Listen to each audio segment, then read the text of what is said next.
keder, qüssə fəlakət sənsiz. Hər gecəm oldu keder, qüssə fəlakət sənsiz. Hər nəfəs çəkdim heder, getdi o saat sensiz.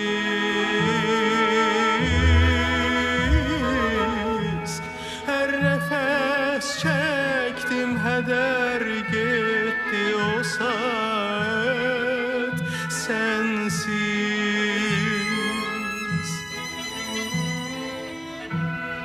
Senin ol celbeyleyen vesline and içtim inan. Senin ol celbeyleyen vesline and içtim inan. Hicrine yandı canım, yok daha taqət sensiz.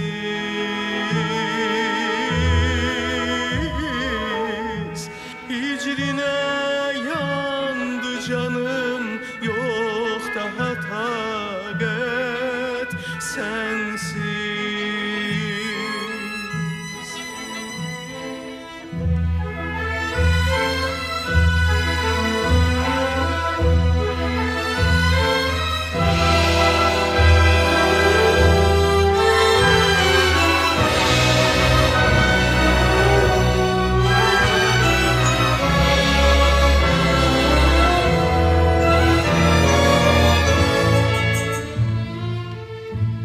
Başka bir yar nice axtarım ey nazlı sənem. Bilirəm sən də dedin, yox yara hacət sənsiz. Bilirəm sən də dedin, yox yara hacət sensiz.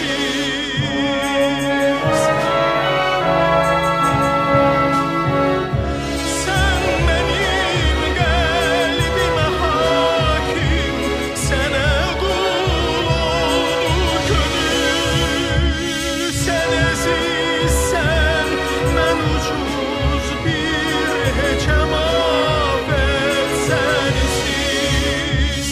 Sen azizsen, ben ucuz bir heçem afet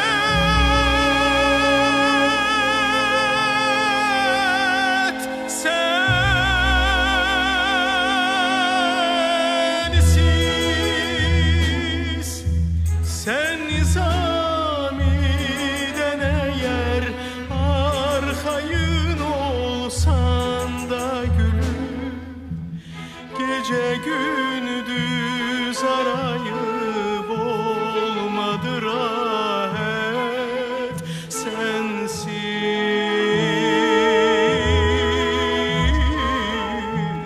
Gece gündüz arayıp olmadı rahat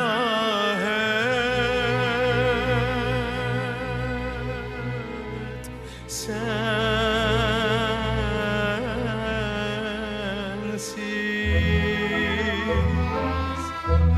Yarım sensiz, canım sensiz. Ah yarım sensiz, ah canım sensiz. Ah gülüm sensiz.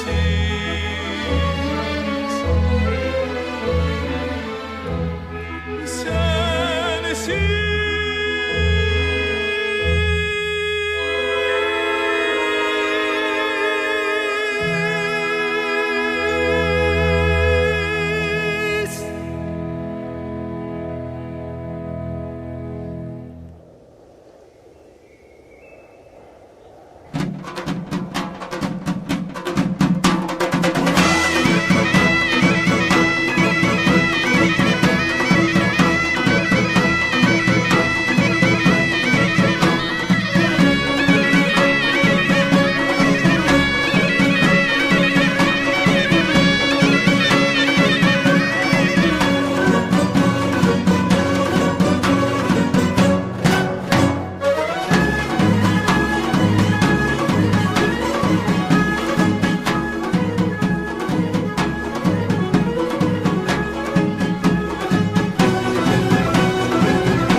sesidir aşık esan.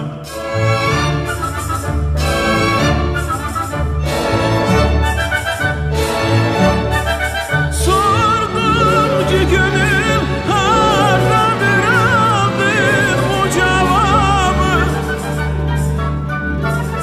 Hiç sorma tapılmaz onu aklarsa da insan.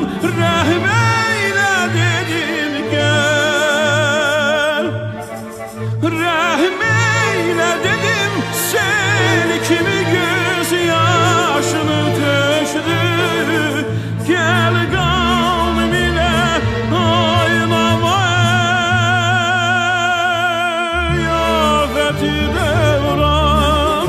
İnsafın eğer var, insafın eğer var ise söyle bu Nizami senle nice rəftar eylesin ey mehitaba. Senle nice rəftar eylesin ey mehitaba. Gel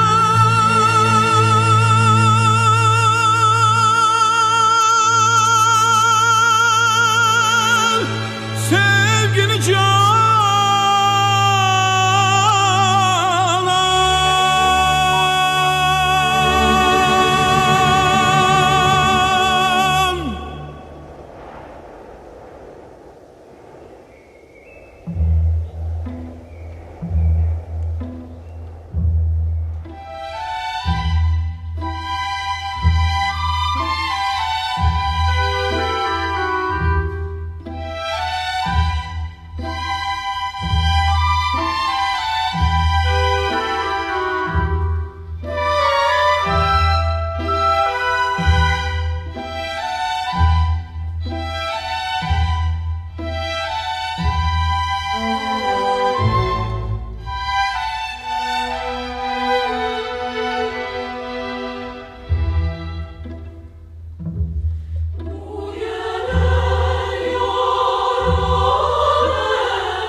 Sì, grazie. Allora saluto appunto come coordinatore, ma già lo è stato prima di me benissimo Rino, e appunto il gruppo Dante ha seguito soprattutto proprio grazie ad altri colleghi questa bellissima iniziativa. Io stesso avrei voluto essere presente e seguire, eventualmente coordinare, ma purtroppo si sono accavallati molti impegni in questi giorni e anzi un po' più tardi di nuovo vi dovrò lasciare.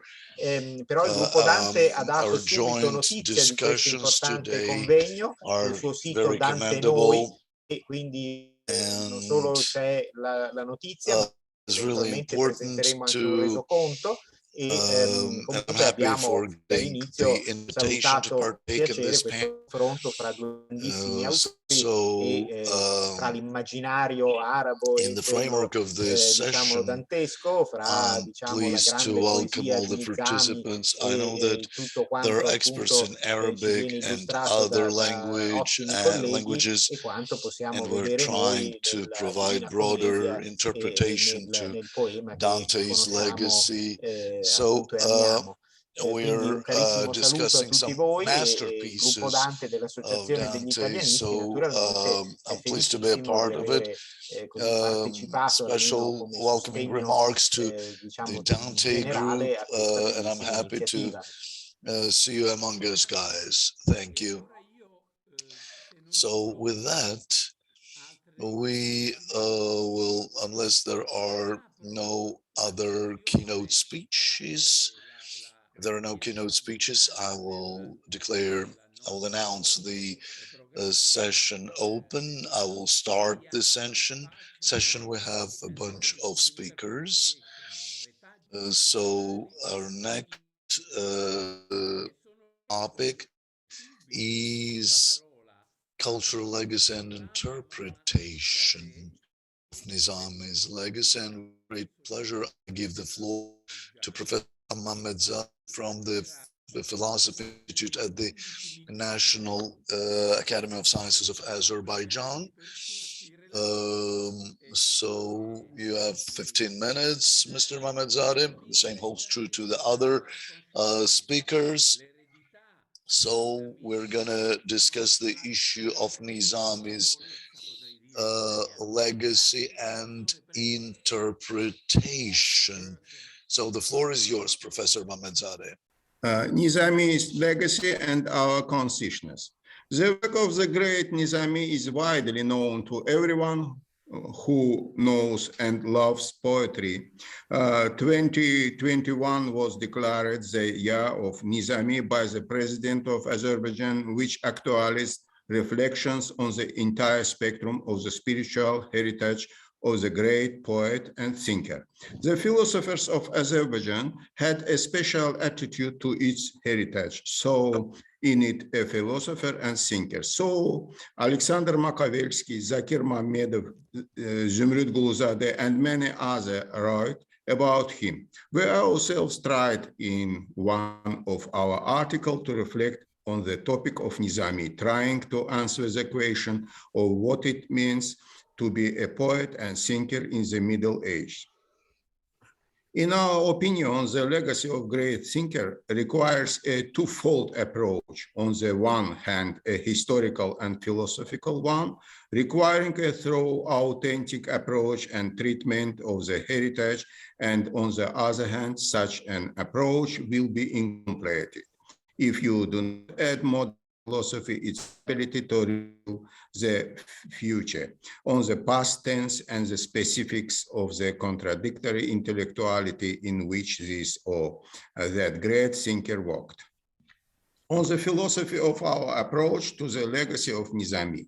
Only such a twofold approach allows us to understand genius their time, the influence of ideas on subsequent generations. It allows you to see the past thoroughly in order to understand it in all its complexity and contradictions, as well as the creativity of those who gave it its originality.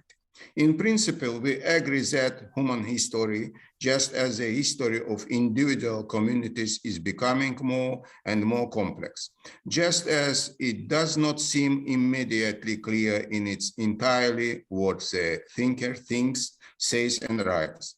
The complication of history or stories, including our story, is associated with how we understand this process, how we work out, improve our theoretical and philosophical approach to understand them. In the philosophy of the heritage of genius, each researcher is faced in turn with 2 points. On the one hand, in philosophy, there is historically philosophical striving for simplicity expressed in the philosophy of unity, expressed in formal logic such as Occam razor. But also the opposite, when genius and the environment find themselves in complex relationship. When understanding the text of a genius is perceived as a process from a simple complex corresponding to some extent to the logic of Hegel. Understanding the of Nizami is possible as an analysis of the process between the reader of different times and the consciousness and self-consciousness of the thinker. In the question of what he is, who he is imprisoned, and the question of who we are, what we can and cannot understand with him, in his time, in his past. Of course, specialists in Persian philology, science Nizami worked in this language. Will be skeptical about such duality, believing that authenticity is in the primary sources. That is a clear text by then it is easy to understand what his text represents. But this simplicity is apparent. Look how much we think about the legacy of those who write in their native language. Can we see that everything is clear with them? And not only us, the English still do not fully understand Shakespeare, the Italian Dante, etc. We are also surprised that thinkers read the scientific ideas, and after all, it is enough to remember Dante, and before him, Vergili, Lucrezi, etc. Maybe Petrarca. Why they rhymed, why knowledge was hidden, why it was for the initiates as in provincial societies of the past. Geniuses were born from where they got information about modern science. Therefore, we think that it is necessary to develop methods for analyzing the heritage of Nizami, using the information that has already been accumulated about his work, about the culture and science of the past. First of all, the legacy of the great allows us to understand ourselves, our consciousness, self-awareness, that is the process of changing us. The human community is changeable. Its changes are a process with an unknown result, which scientists think about, politicians and opinion leaders are trying to predict it in advance. It also depends on how we think about ourselves, how we see and define our relationship with the world then and now. Our consciousness and self-consciousness are in a difficult, non-linear relationship with each other. You can make mistakes when thinking about ourselves, exaggerate our capabilities or underestimate it. Our consciousness can simultaneously be ethnic, national, civilization, probably also individual, group, regional. It is connected with the reality of biological, psychological, geography, but what we think about it can bring it closer or far away from it. This is probably why information and identity complement each other. We think that with the help of philosophy, sociology, social psychology, we can try to give answer to how they and in what proportion are presented in our minds. As a result, the community tries to control its consciousness with the help of mythology and or ideology, political course, social science, moral, aesthetic, religions, values, and assessment, as well as the choice of spiritual forerunners, understanding their origin, the past. For example, the Italians Dante, the British Shakespeare, the German Goethe or Hegel and Kant. They can be many originals. They can be stretched in time from ancient Rome to the Italian monarchy and republic. They can be associated with movement, modernity, or revolution, the adoption of a constitution, etc. And the legacy of Nizami in this case turns out to be a part of our consciousness and a part of our control of consciousness. How we understand, expand of limit. This legacy essentially influences and sometimes even determines to some extent our choice for the future. It is also clear that thinking about communities and communities in a conceptual modern way is only possible if an interdisciplinary social science about communities, nations, culture, civilization, and men was formed and is being applied by science. Changing attitude toward Nizami legacy is our understanding of his legacy changing. In theory, it should change. It seems to be enriched, filled with new content. I suppose that it changed when scientists study it, and not only psychologists, philologists and writers, which is understandable, but also philosophers, culturologists, historians, etc. It is their approach that changed our understanding of his legacy, but not everyone would like to change. Many reduce the scientific approach to repeating the ideas of the authors of the past. With all due respect to the works of the 20th century philosophers Machiavelli, Bertels, Krimsky, a new outlook and views are needed. For example, the actualization of the topic of multiculturalism in our time has caused the desire to analyze the problem of interaction between culture in its Nizami attitude towards women, etc. But one also needs to think about how the Islamic Renaissance differed from the European one, how the Turk Islamic civilization was formed, how genius were treated in the Islamic world, etc. He is a poet, a great genius, and so many people think. He is a thinker and encyclopedic scientist, so few think so. What is the main thing here to give an answer or to become ready to accept a different opinion, justify your own? But this is not only Nizami is a thinker, and therefore it is clear that in his poems, he gives an encyclopedia of all the knowledge of his time. But we think that he gives an assessment and information about what the Islamic East was like, how he saw the world of his time, complex and ambiguous. However, such Nizami had to see analysis and explain his arguments. In our opinion, this approach speaks of the accepted correct message. That much depends on who, how, and when analyzes the text in obtaining information from the text. When a scientist turns to the text of Nizami, he reveals not only the circle of knowledge, but also finds connection between the knowledge of Nizami and what was much later and before. From the text of the genius, we see which sciences form the foundation of the great poet's knowledge, his reflections on what gives science an advantage over poetry. Sorry, a few minutes. 1 minute. Well, conclusion. And finally, the genius of those years are often referred to as a man of the Renaissance.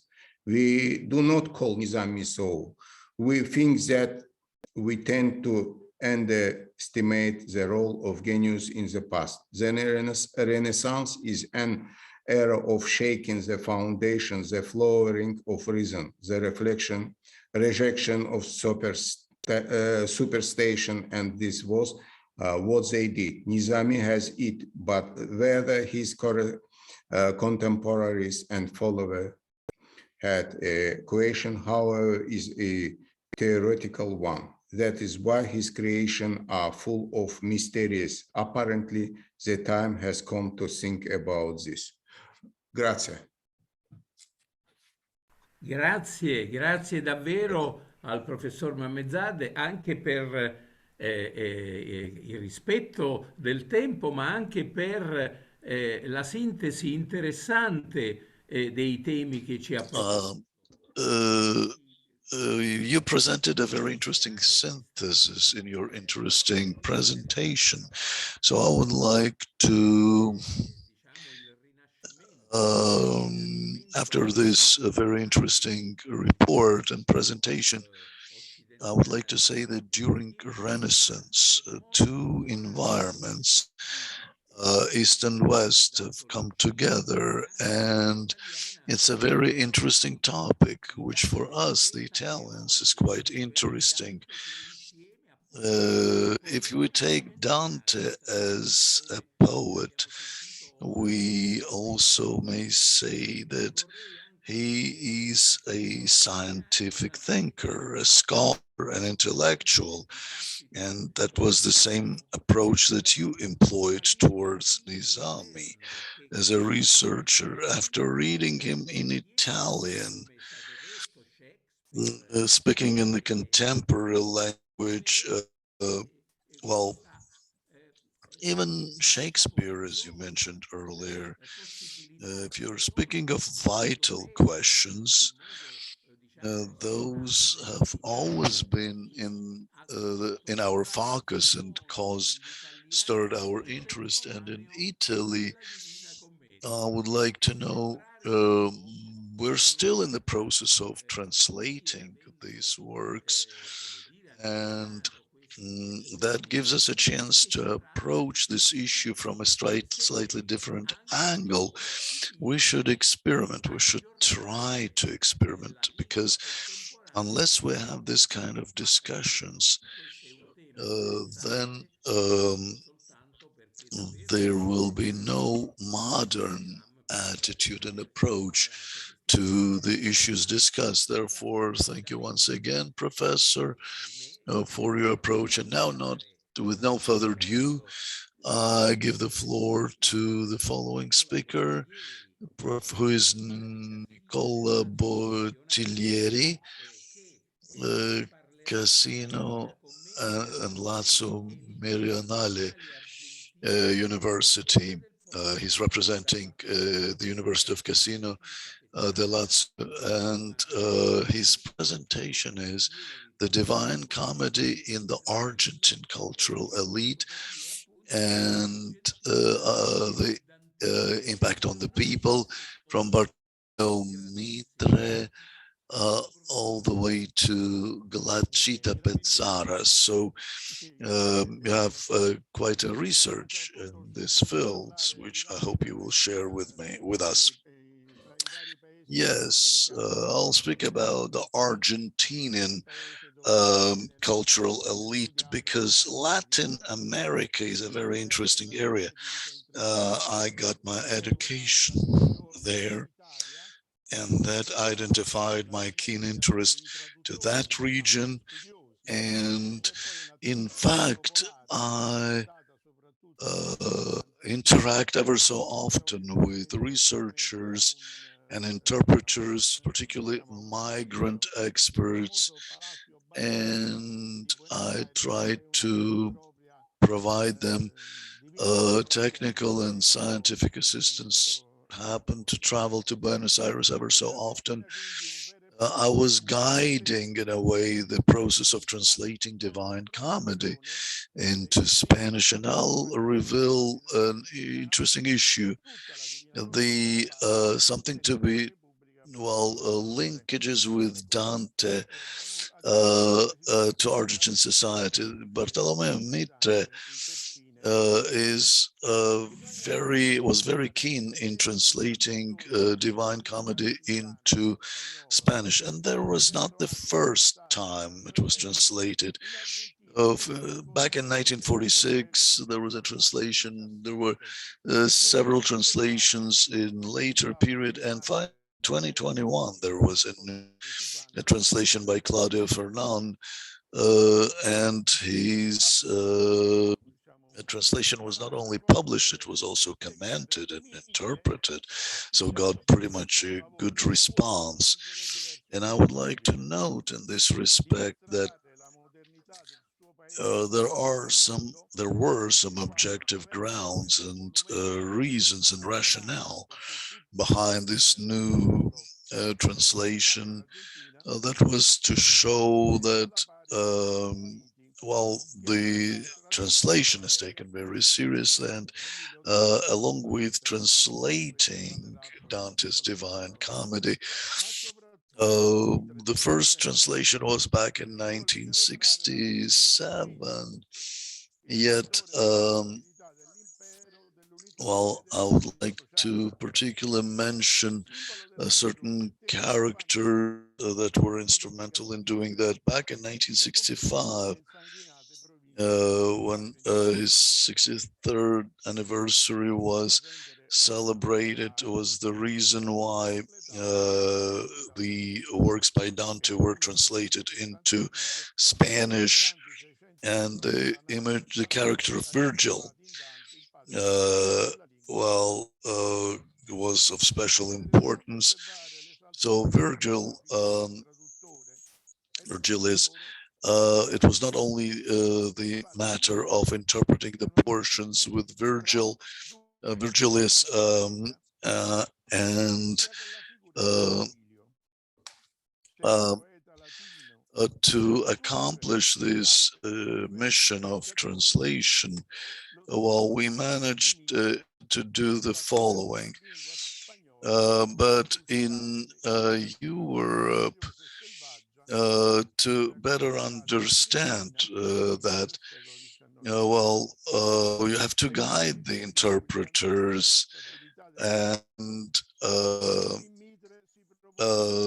there were some issues that were very important in this regard. Direct translation from Italian to Spanish was mandated, was ordered by the political leadership of Argentina.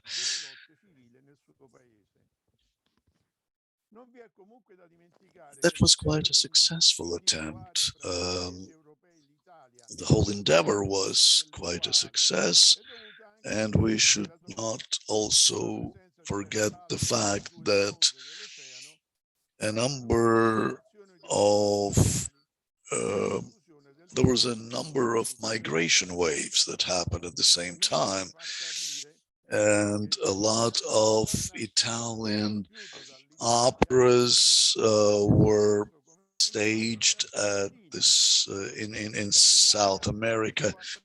Dante, Manzoni, De Amici, Rossini, and Alessandro Volta, and other leading lights of works by other leading lights, scenic lights of Italy were staged in South America.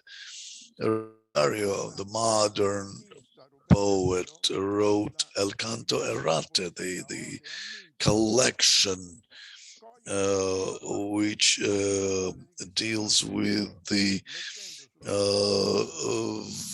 social and political implications of the translation, referring back to Giuseppe Garibaldi. There was a new poem of joint Italian-Argentinian origin, and this very interesting mix of Garibaldi and Italian resistance movement with Argentina was a very interesting linkage between the pen and the sword.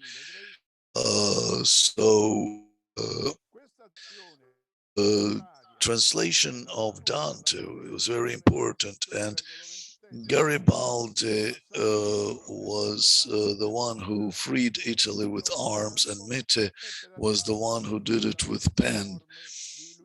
So that was a kind of bridge.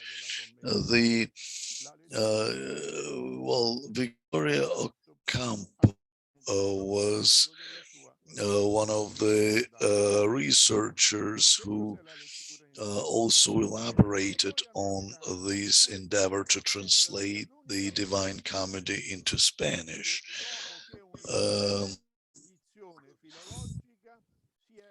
And it had a very high philological impact and its implication for American resident. It's not just something to read.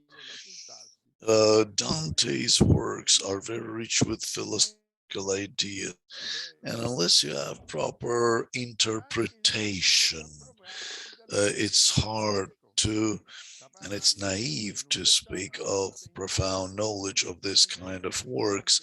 Therefore, it was a long journey to the past with lots of people involved, and we tried to present Dante's legacy to Latin American audience when the characters are presented to the audience in their authenticity. And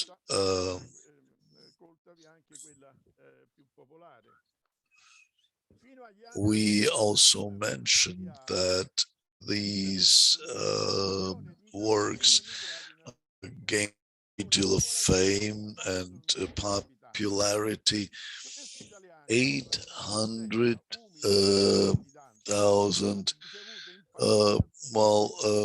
8 million Italians emigrated to Argentina during various time periods, and we didn't come empty-handed. We brought them our culture. We actually started staging the theater performances, and Dante was pretty well introduced. And the Italian migrants moving to Argentina as of 1965 made a lot in this regard. So it was like a symbolic wave. After 1970, in general, Italy got, as of 1870, various experts from Italy start moving to Argentina, and while in a new place, they actually were staging performances, and they actually, and it should be also noted that on a number of occasions, the Italian political migrants were involved in the process from Turin, Messina, Naples, Bologna. So residents of those areas were successful in staging the work. And in 1888, there was a theater season in Paris, and we had a very interesting experience whereby the comedy was staged, and then it was followed by a conference, and it was a very interesting experience that actually moved to Argentina and then was applied to Uruguay. And in the history of Argentinian theater, the Italians played a particular role indeed.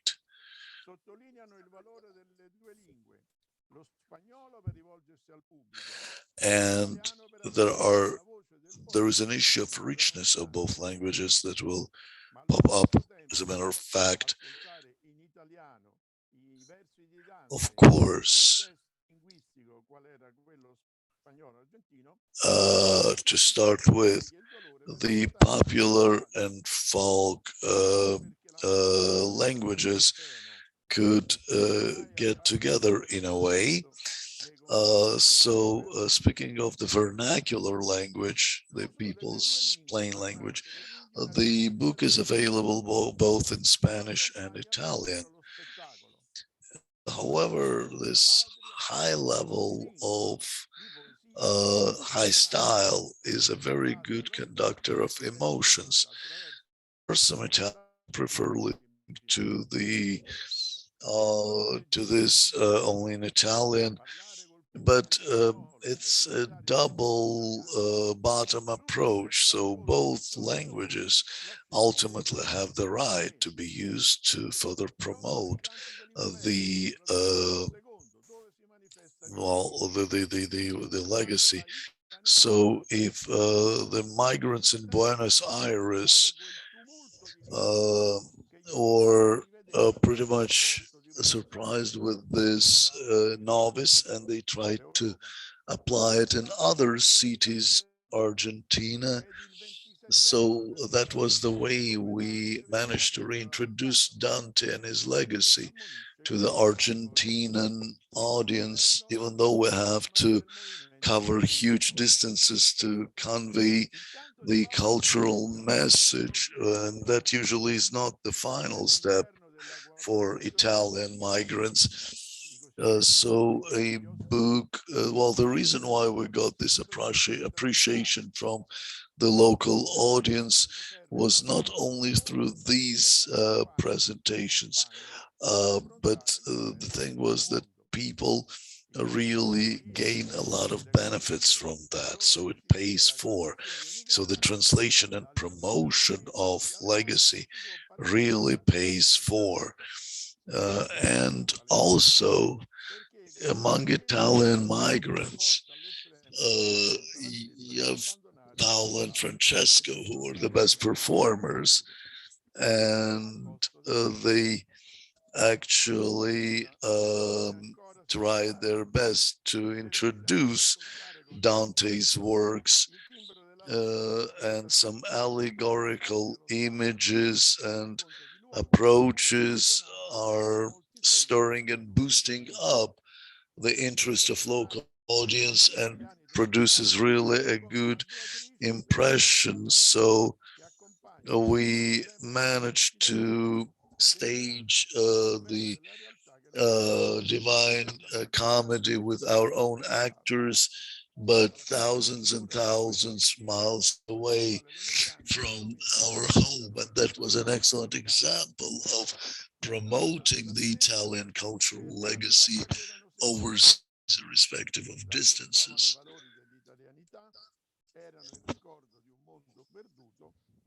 Also,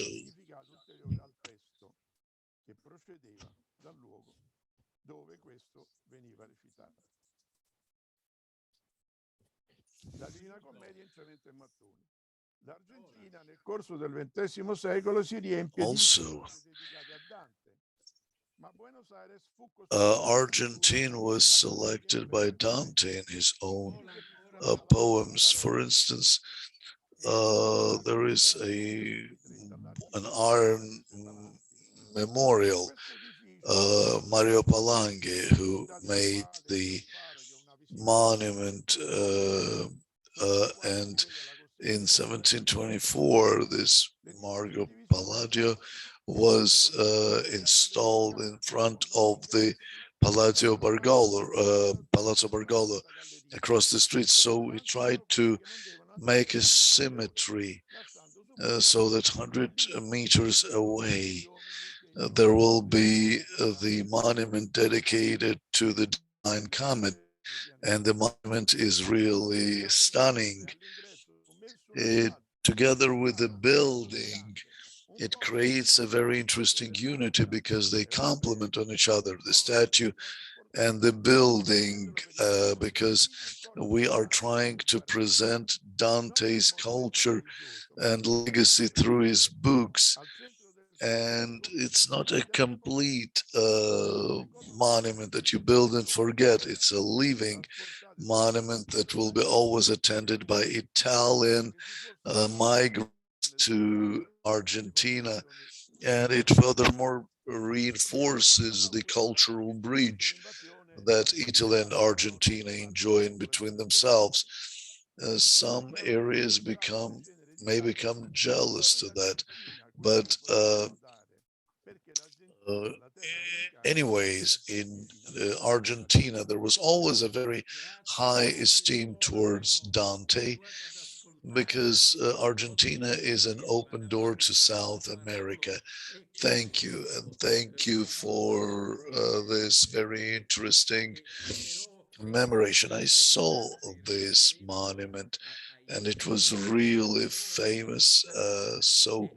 Once we're speaking about the authors, the world-class authors, then each of the news of the cases of glorifying a genius, it really stirs up interest of ordinary people towards a person heroified. Dante Alimenti is far away from being that. So if you perceive something in a very ideal manner, then you can hear it from different sources. And today it's hard to spot a certain landmark. I would like to mention after your presentation that these parameters, Professor Bottiglieri found an additional emotional part to that. So Nizami, as a poet, both in East and West, with his Divine Comedy, is stirring this particular interest with pictures of heaven and hell, with notions and connotations of love. And with that, I will give the floor to the last speaker, Nunzio Ruggiero, who represents the University of Sur Orso Benincasa. I would like to mention that Nunzio Ruggiero is my friend and my colleague, and he played a particular role in making this event happen. So we tried together with his Azerbaijani friends, Maria Javeri. So they tried from the outset to actually make this event possible, because even though there are some setbacks, the Italian party, despite any problems, managed to get Nunzio Ruggiero involved. So thank you, Professor Nunzio Ruggiero. So you are with us, and you'll make your own presentations. 1921, 100 years ago, Dante on the Frontier, notes on the reception of the Divine Comedy with the Balkans region, which is another interesting topic to be hereby discussed. As you remember, the previous speaker was speaking of impact of Dante's poetry on Argentina. Now we're speaking of a different region.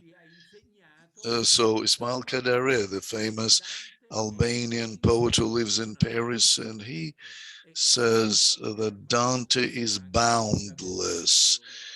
He's a person that knows no borders. So with that, I give floor to Professor Ruggiero. Thank you, Professor Rino Caputo. Thank you, Chairman. I will move directly to the topic and to the point, because we're limited in time. And as Mr. Bottiglieri, I would like to thank his presentation to recognize. Sorry, Nunzio, for interrupting you. I remember yesterday our translators asked to speak a bit slowly and in a more articulate manner. The Great War. After a Great War, Italy and Slovenia, as well as other European countries, had diplomatic relationships restored, and there was a young man who said that probably back in 1921, well, at a certain jubilee of Dante, his works were published in Italian and Slovenian languages. So there was a proposal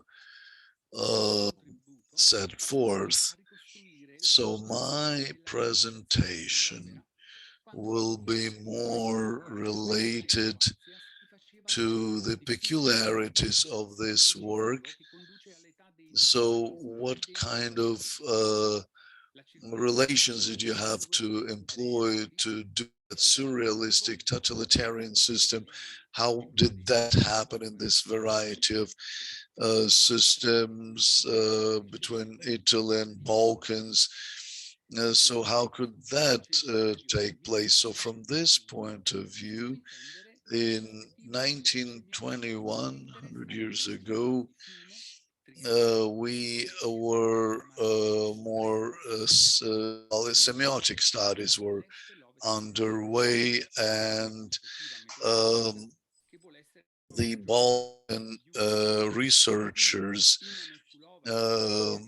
actually were studying, making studies and initiated studies in the 1920s, and they brought together the kind of, well, as a test, they actually brought them together. Rome, Florence, and Venice, and the Venetian researchers tried to figure out the time period of Dante, and I say that the Azerbaijani colleagues did also confirm that. So you have to employ all your resources and to bring them together.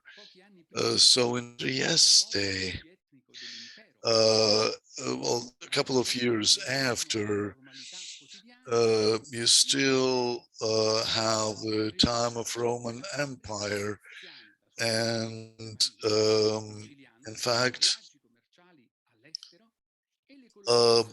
the researcher I'm speaking about, well, he was also accomplished in publishing this, and with the League of Nations that was created back in those days, well, they decided to study the motives of pacifism with Dante, and Silvio Banco, who was the editor-in-chief of Nazione newspaper, he really supported us and supported the idea in publishing it through Nazione newspaper. And so they tried to overcome the ideological realms. So in places like Trieste, in the very middle of Europe, it was a very appropriate and good idea. So the idea of pacifism was very appropriate in post-World War I period. So they decided to actually make a civilizational dialogue, and ultimately they succeeded in establishing this, in making it possible. So Italy was very actively cooperating with the League of Nations, and they tried to promote the concepts of peace, and so they try to apply it to the new conditions in Europe, because exactly the way Dante was trying to do that, we try to overcome that. And that was a very smart step politically, to use Dante's legacy to promote the mission of the League of Nations. So that was a reinforcing element. So in a way, it turned into a fashion. So our Nazione newspaper actually made the first meeting of Dante's on Dante's poetry, and they celebrated the jubilee of his death, and in fact they tried to use his poetry for peaceful motivation, and there were some satirical ideas to combat Nazism in later periods through the periodicals. So there was a set of publications in this respect, and I'd like to hereby read that out loud from these verses about 113, 114, pages 113 and 114, his description of Inferno. So the rivers are flowing in Italian manner, depicting messages of Dante. We should respect that. It was Carnare di Dante's quote, and we have to call people to peace through that. So Carnaro had his own appeal to the Italians, and in fact this cultural dynamics was very sensible, and we understood the type of this is a phenomenal event. This was a phenomenal event. It transcended our borders. It actually showed us the way to overcome the hostilities among people, showing that we can overcome these issues. And it's based on it was a strategy based on certain rhetorics.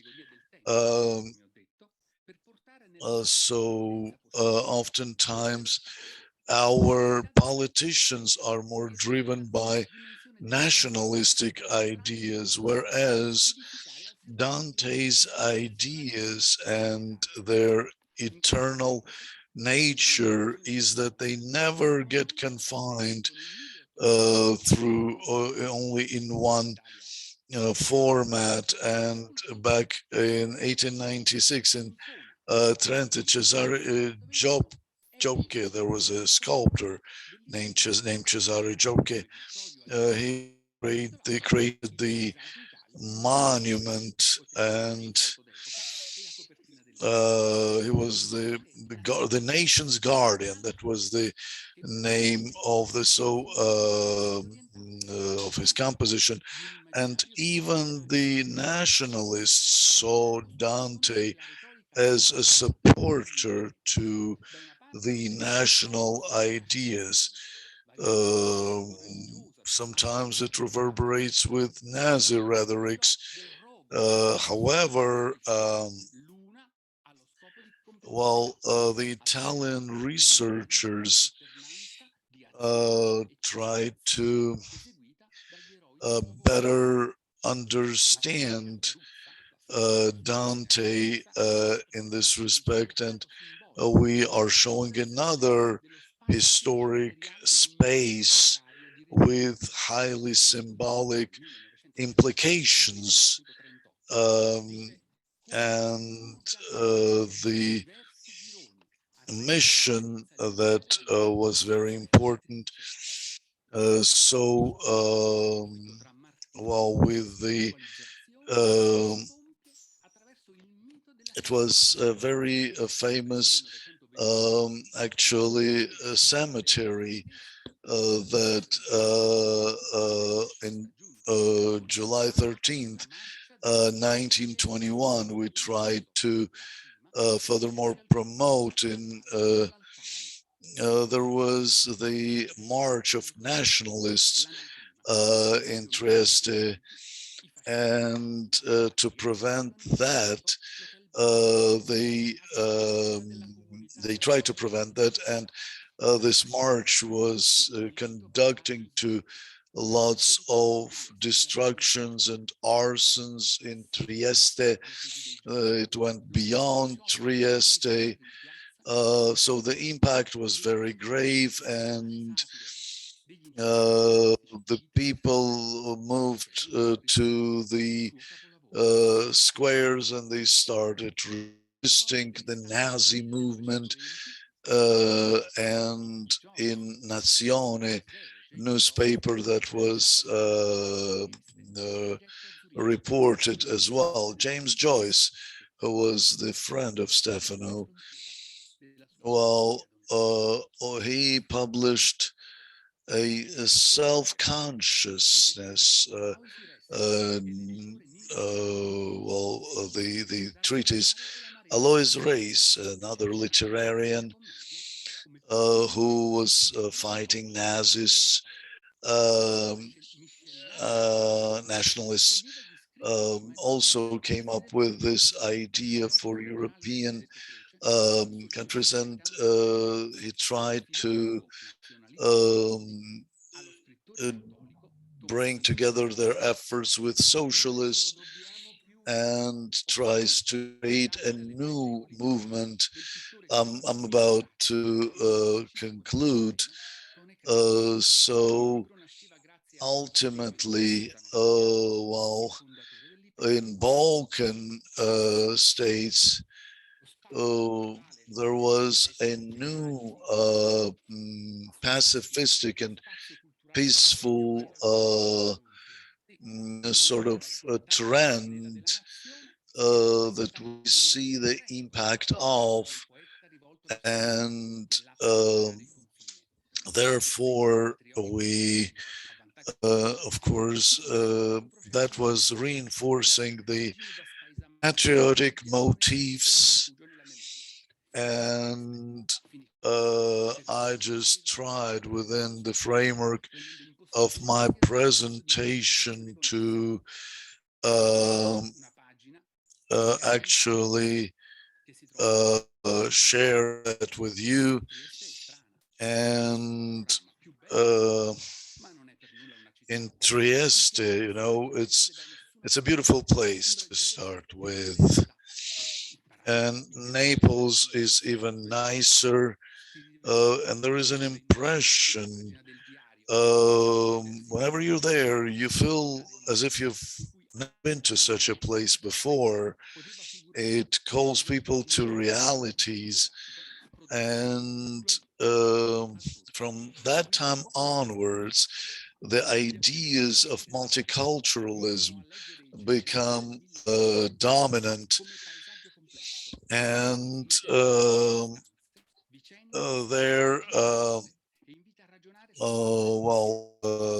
therefore, the publications made for Dante's Jubilees,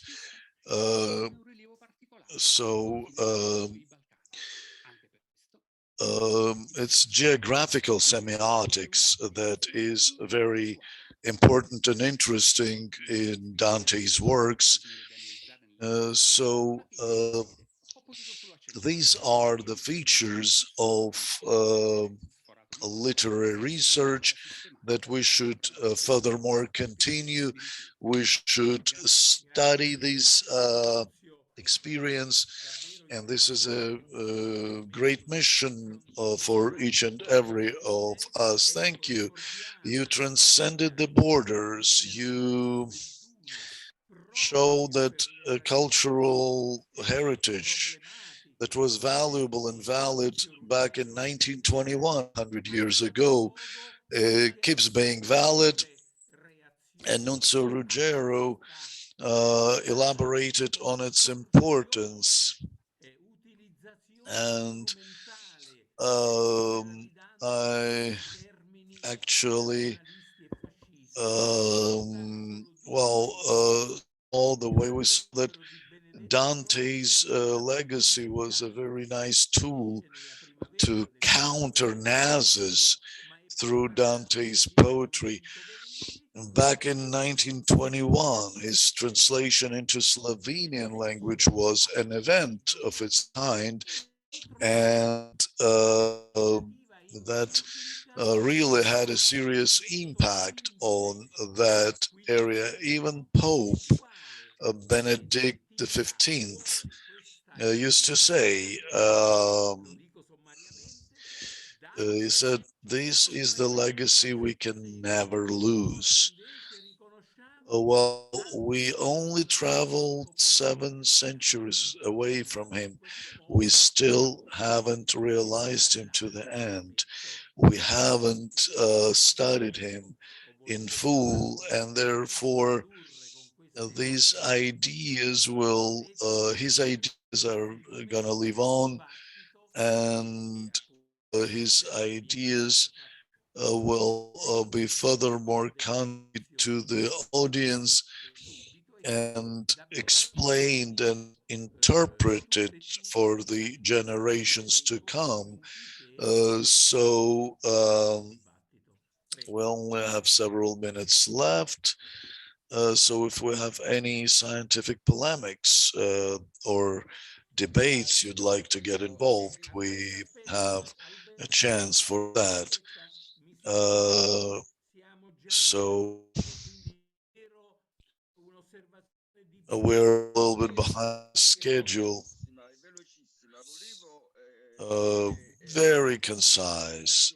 All I want to say is coming to Nunzio's presentation. Just a couple of years ago in Torino, I was involved in an event, and there was a person named Lino Bertoli. I listened to his presentation. He was speaking in the same style as yours. He expressed very interesting ideas that Nazi rhetorics was referring to Dante. The Nazi ideologists were referring to Dante in a way, and even Mussolini was actually benefiting from Dante's poetry, which was completely unacceptable. A couple of years ago, I actually saw this effort, and I'm completely opposed to that. I fully share your ideas on this. You know, they tried to justify their existence by referring to Dante. Thank you, Carlo. I really welcome your inputs. Thank you.